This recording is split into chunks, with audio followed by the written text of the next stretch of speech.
Alright guys, check these out. I liked Object History's video so much, I made another pair for myself. The last 6 months I've been working on the closely related setsu kon, Nunchaku, and the chain whip. But I'm going to do this for a while. Guys, let me know what you think. And afterwards I'll explain some of the reasons why I was doing stuff. It doesn't make sense. And why, spoiler alert, I like these. I think it's about a 25% upgrade over a regular Nunchaku. But before we get into that, let's just show you the stuff.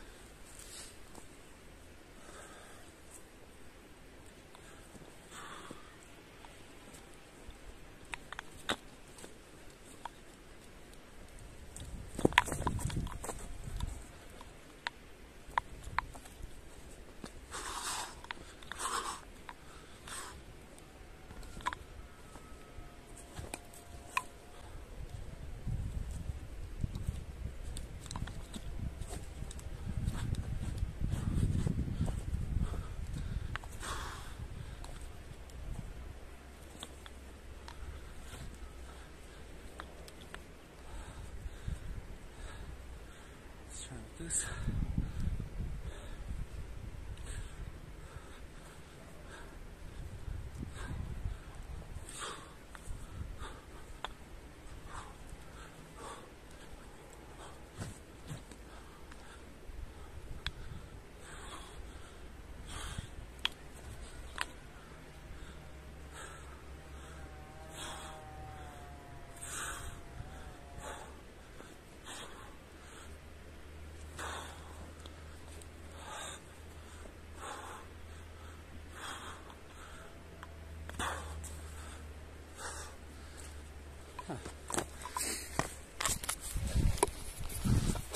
Anyways, man, you can tell I have a lot of fun with this.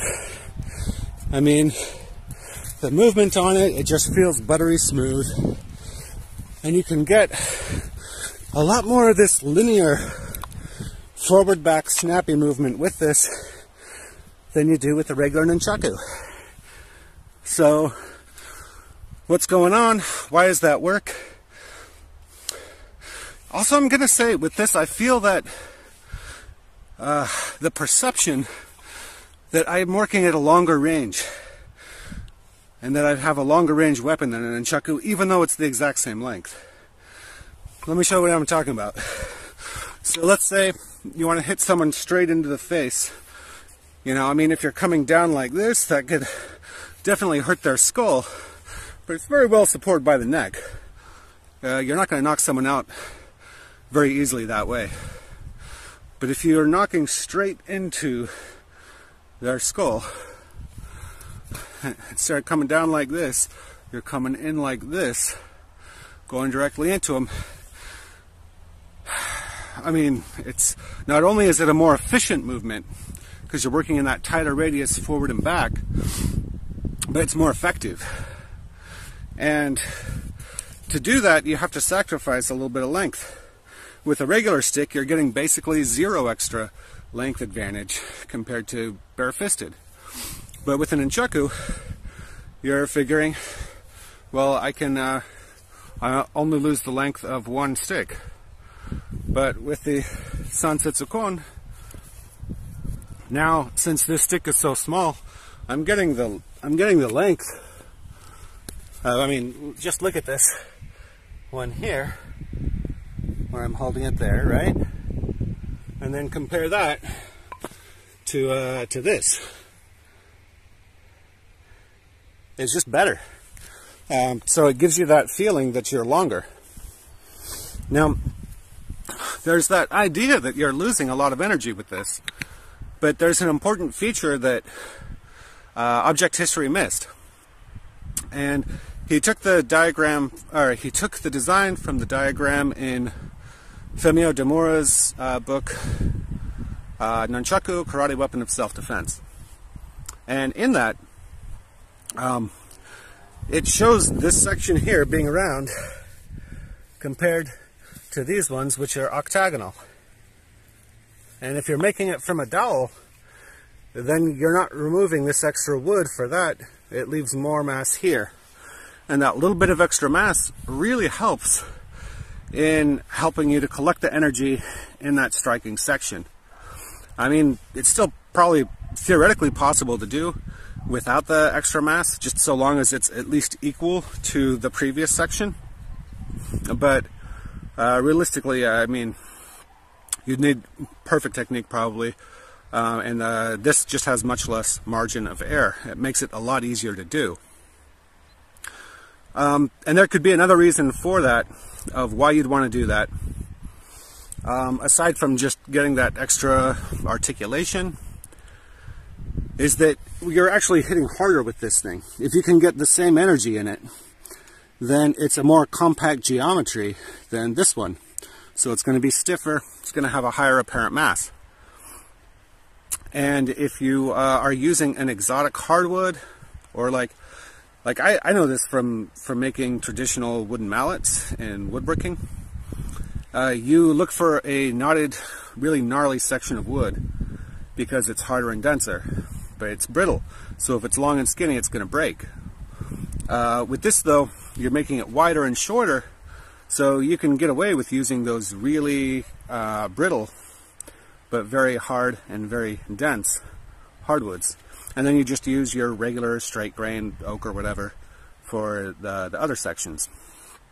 And yeah. So you're not necessarily losing anything at all. You could actually be improving it depending on how you plan out the weapon. And to me, it just really makes sense because I mean, that's the idea of the chain whip. The real weapons, not the Wushu toys. You know, you have mass in every section. It needs to be significant, not just like a rope. But then you have this percussive end about twice as heavy as the previous ones, and you just figure you can get that thing farther out, and the energy in it is very closely compacted, so it just hits extremely hard. But aside from that, just the type of motions that you're doing with these more linear, snappy motions, they're more efficient because you're not having to, you know, pull all of this momentum off center and then use centripetal force to pull it back inward again.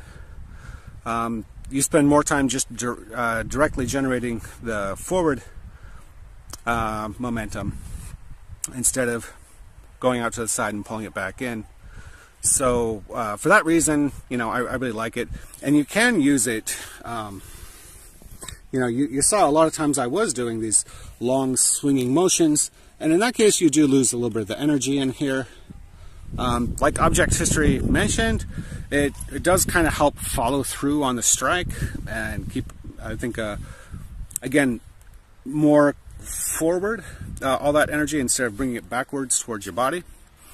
But yeah, it's really, I don't think, the main advantage. The next thing I'd say on this is that extra articulation really helps in keeping the defensive posturing of your hands. Now, I'll admit, I'm pretty new using this thing, so I'm still trying to figure it out.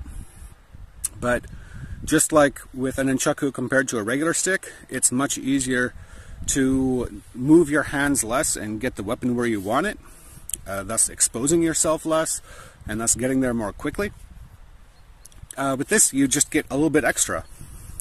And so, again, I feel like my hands, I can hold them a little bit more to long guard position.